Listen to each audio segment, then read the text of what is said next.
اعوذ باللہ من الشیطان الرجیم بسم اللہ الرحمن الرحیم۔ کامران شہزاد صدیقی آپ سے مخاطب۔ میرے آج کے ٹاپک کا عنوان ہے ڈاکٹر ذاکر نائک صاحب۔ دوستو، ڈاکٹر ذاکر نائک صاحب کسی تعریف اور تعارف کے محتاج نہیں ہے۔ ڈاکٹر ذاکر نائک حقیقت میں اس جدید دنیا میں اسلام کا برانڈ ہے، اور یہ ایسا برانڈ ہے، ایک ایسی شخصیت ہے، ایک ایسے علم بردار ہیں دین اسلام کی دائی ہونے کے ناطے، اسکالر ہونے کے ناطے، تبلیغ کرنے والوں شخصیت میں سے ایک ایسی شخصیت ہے کہ جن کے سامنے کسی اور مذہب اور دین کا جو عالم ہے وہ نہیں کھڑا ہو سکا۔ ڈاکٹر ذاکر نائک کی سب سے اہم بات یہ ہے کہ ماشاءاللہ قرآن کریم اور احادیث نبی کریم صلی اللہ علیہ وسلم کی جو ہے اس کا بڑا عمیق مطالعہ ہے۔ اس کے ساتھ ساتھ انہوں نے ہندوؤں کی تمام کتب کا مطالعہ کیا ہے، جس میں گیتا ہے، چاروں ویدیں ہیں، مہا بھارت اور رامائن کا مطالعہ ہے، سکھ مت کی جو کتاب گرنتھ ہے اس کا مطالعہ ہے، پھر عیسائیوں کی کتاب انجیل، اولڈ ٹیسٹمنٹ اور نیو ٹیسٹمنٹ دونوں کا ان کا بڑا زبردست مطالعہ ہے، ایون یہودیوں کی کتب کا مطالعہ ہے۔ تو جو سب سے اہم چیز ہے جو ڈاکٹر ذاکر نائک کو باقی لوگوں پر فوقیت دیتی ہے وہ ان کی یادداشت اور ان کی میموری ہے، کیونکہ ڈاکٹر ذاکر نائک جس طرح قرآن کریم کی آیات کو کوٹ کرتے ہیں اور احادیث کوٹ کرتے ہیں، بالکل اسی رفتار سے اور اسی چابک دستی سے وہ دوسرے مذاہب کی کتابوں کی جو آیات ہیں، جو ورسز ہیں، جو سینٹنسز ہیں، وہ ایز اٹ از جو ہے وہ کوٹ کرتے ہیں، اور کوئی بھی ان کو جھٹلا نہیں پاتا۔ یعنی کہ جب انہوں نے ہندو پنڈتوں سے مناظرہ کیا تو ہندو پنڈت ان کے سامنے بے بس نظر آئے،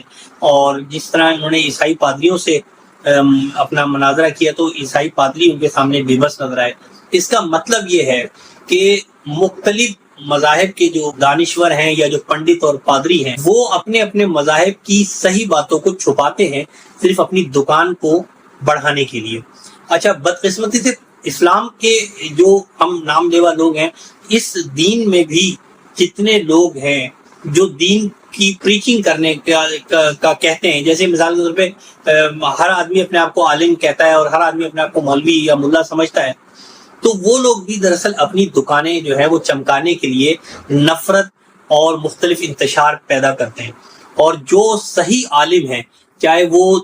دیوبند کے عالم ہوں، چاہے وہ اہل سنت کے عالم ہوں، چاہے وہ اہل حدیث کے عالم ہوں، چاہے وہ اہل تشیع کے علماء ہوں، جو صحیح عالم ہے وہ ڈاکٹر ذاکر نائک کی نہ صرف شخصیت کو تسلیم کرتا ہے بلکہ ان کی علمیت اور ان کی کاوش اور صلاحیت کو سراہتا ہوا بھی نظر آتا ہے۔ اور اسی طرح اس لیول کے جو عالم ہیں وہ کبھی بھی دین میں منافرت یا نفرت اور انتشار پیدا نہیں کرتے۔ تو قوم کو، امت مسلمہ کو یہ سوچنا ہے کہ ہمیں قرآن کریم اور احادیث کے ساتھ جڑنا ہے، ہمیں کسی سیکٹ میں کھڑے ہو کر جو ہے باقی لوگوں کو برا نہیں کہنا، اس سے ہماری جمعیت منتشر ہو رہی ہے، ہم تفریق ہو رہے ہیں۔ اگر پوری دنیا میں اس ٹائم 2 ارب مسلمان ہیں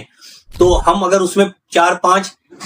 مسلک بنا لیتے ہیں تو اس کا مطلب ہم 30 35 کروڑ جو ہے وہ تقسیم ہو جاتے ہیں، تو ہماری تعداد 2 ارب سے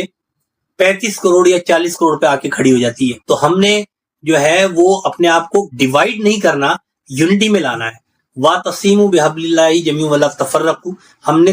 تفرقے میں نہیں پڑھنا، ہم نے منتشر نہیں ہونا، ہم نے گروپس میں نہیں بٹنا، بلکہ ہم نے قرآن کریم کو پڑھنا ہے، قرآن کریم کی جو رسی ہے اس کو مضبوطی سے پکڑنا ہے، اور ساتھ میں احادیث کا مطالعہ کرنا ہے، اور دین اسلام سے جڑ کر ہم نے اپنے دوسرے مسلمان بھائیوں سے، چاہے ان کا تعلق کسی بھی مسلک سے ہو یا مکتب فکر سے ہو، ہم نے ان سے محبت کرنی ہے تاکہ مسلمانوں کی جمعیت بڑھے۔ یہی ڈاکٹر ذاکر نائک کا پیغام ہے، اور ہمیں یہ چاہیے کہ ہم اس سوچ کو عام کریں، نہ کہ ہم ڈاکٹر ذاکر نائک کو بدنام کریں۔ مجھے امید ہے کہ امت جاگ چکی ہے، لوگ اس بات کو سمجھتے ہیں کہ ہمیں کس طرح تقسیم کر کے اپنی دکانیں چمکائی جا رہی ہیں، چاہے وہ سیاسی میدان ہو چاہے وہ مذہبی میدان ہو، لیکن اس مذہب اور سیاست کے جو کھلاڑی ہیں وہ امت کو تقسیم کر رہے ہیں، قوموں کو تقسیم کر رہے ہیں اور اپنا فائدہ اٹھا رہے ہیں۔ تو ہمیں جاگنا ہے، ہمیں اپنی نسل کے لیے سوچنا ہے، اور ہم نے اتحاد پیدا کرنا ہے تاکہ مسلمان پوری دنیا میں ایک آواز سے اٹھیں، اور